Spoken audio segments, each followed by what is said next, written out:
I'm just gonna run through our sourdough recipe and the process we use every time we make a loaf of bread. This is definitely not like a professional way to do it or a video that's really in depth or anything. And it's what I think is like the right balance between a good result and an easy enough process. Here's our starter. I want to make bread tomorrow, so I fed the starter this morning, just as soon as I got up. I feed it equal parts flour and water, 100 grams of each, with this little food scale, making sure that the existing starter is less than 200 grams, which is what I'm adding. Jar on the scale and measuring right into the jar, mixing it up, and then I use the rubber band to mark how far it's risen. So as you can see, it's risen to here since I fed it this morning. So you want it to be at least doubled.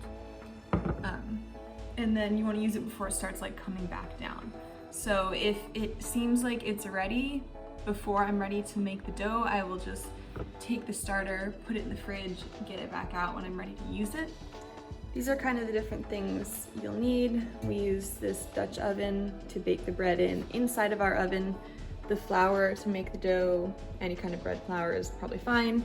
And then I use a stand mixer with the dough hook. And you can do this by hand. It's probably better to do it by hand, but like I said, I just like to do whatever is easiest. And for me, this is quicker. Okay, so my starter doubled. I put it into the fridge until I'm ready to make the dough. This is something I usually do around 6 or 7 at night. I'm just doing it earlier because there's actually light in here right now. I will put up on the screen the proportions that we use to make 2 loaves of sourdough. And these use baker's percentages. I won't get into that. There's so many videos on it. But these are just what we do. You can do different percentages if you want like a higher or lower hydration dough. Again, I won't get into that. This is just what we've come to that we like. So I'll start with the starter and I'll put that, I have a bowl on a food scale in front of me. And so I'm weighing it out. It's really sticky, so it can be kind of hard to measure out the correct amount. Got my starter in here. The next thing I will do is water, kind of room temperature.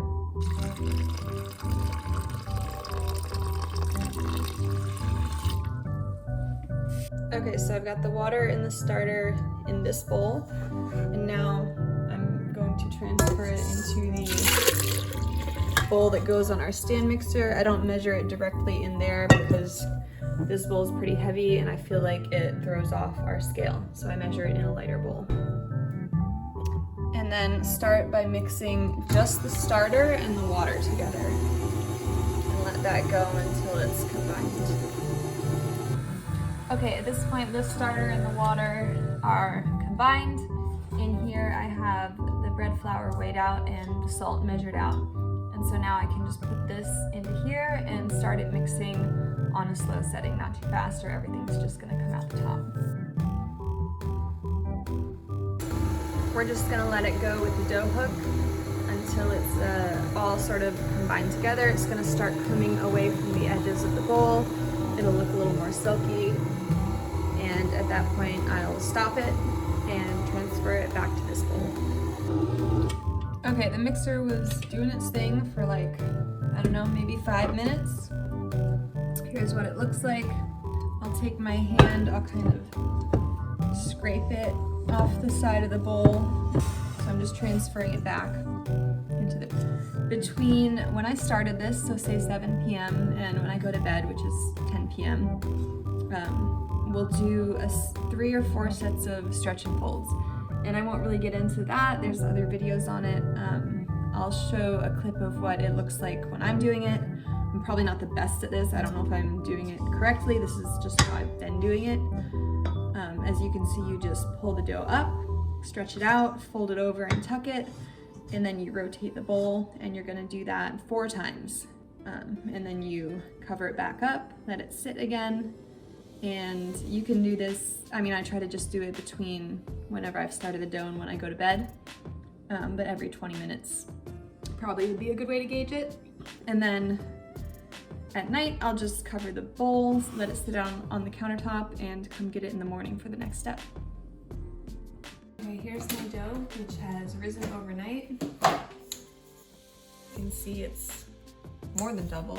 Now I'm going to take this scraper, get it out on the table, and pre-shape it before I do the final shaping, where it'll end up in these. When you're pre-shaping, a lot of the air ends up coming out of the dough, which is fine. You don't have to worry about that because it is going to rise again. So I have two different balls of dough, and then I will do this in a sort of rolling and pulling motion towards me to get it into a neat ball and to build tension in the dough. Once they're both shaped, I'll just let them sit on the table next to each other, get a clean dishcloth, and cover both of them. They'll sit like this for about 30 minutes until the next step.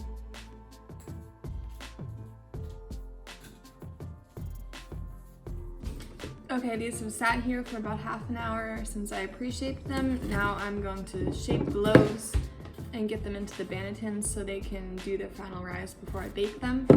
And I'm gonna use some rice flour to dust them so that they don't stick. So here's how we do the shaping. I'll start with this one. You want to lift it up. The side that's been on the table will be the sticky side, so that's the side that's gonna get sort of folded over on itself. You wanna stretch it out.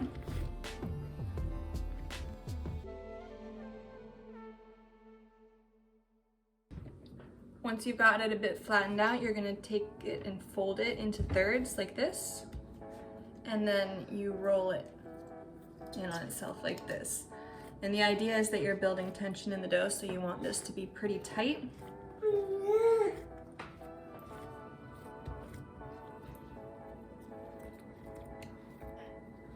Once I get to the end, I'll sort of tuck the sides down in like that. And then I'll do a few of those motions that I did for the pre-shaping, and now that's ready to go into one of these. Dust the top with rice flour you want it pretty good, because if it sticks to the banneton and then it rips when you're taking it out, you'll lose a lot of the tension. So I will usually dust the banneton a little bit as well, kind of shake it around. And then use the bench scraper to help pick up the loaf, turn it over. So the side that has the sort of seam in it is going to be on top, and then the smooth side goes on the bottom.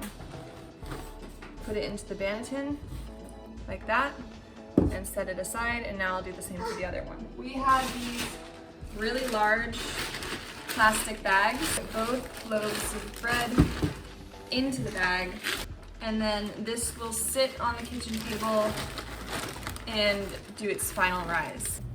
Okay, last step. My dough has been rising most of the day. Once it got to the point where it was doubled, I then put it in the fridge for a couple hours to chill so that I could more easily score the top of it with the spread lame, which is just a razor. I'll show you how to do that in a minute. My oven has been heating to 500 degrees with the Dutch oven inside of it, so that the Dutch oven is the same temperature as the oven, and they're both really hot. And I'm going to take my dough, dust the top of it with rice flour, use my hand to kind of spread it around, make it sure it's completely covered. You need to do this so it doesn't stick to the parchment when it's baking. Then I'll take it, turn it out of the banneton. I'll take my bread lame, and now I can score it in whatever pattern I want it to have.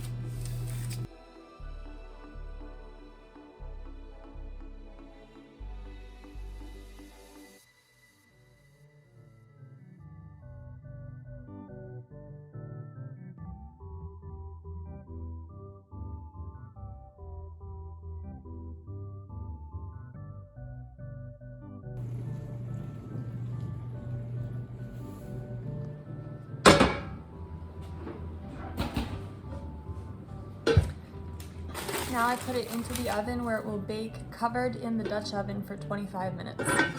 Once those 25 minutes are done, I'll take it out of the Dutch oven and put it back into the oven just on the wire rack. One thing I've done this whole time is have a cookie sheet beneath the Dutch oven to prevent the bread getting overcooked on the bottom. Okay, that's it, we're done. Here's what it looks like. Thank you for watching. hopefully I explained this all pretty easily. It does seem like a lot of steps, and it is, but none of the steps are actually that difficult.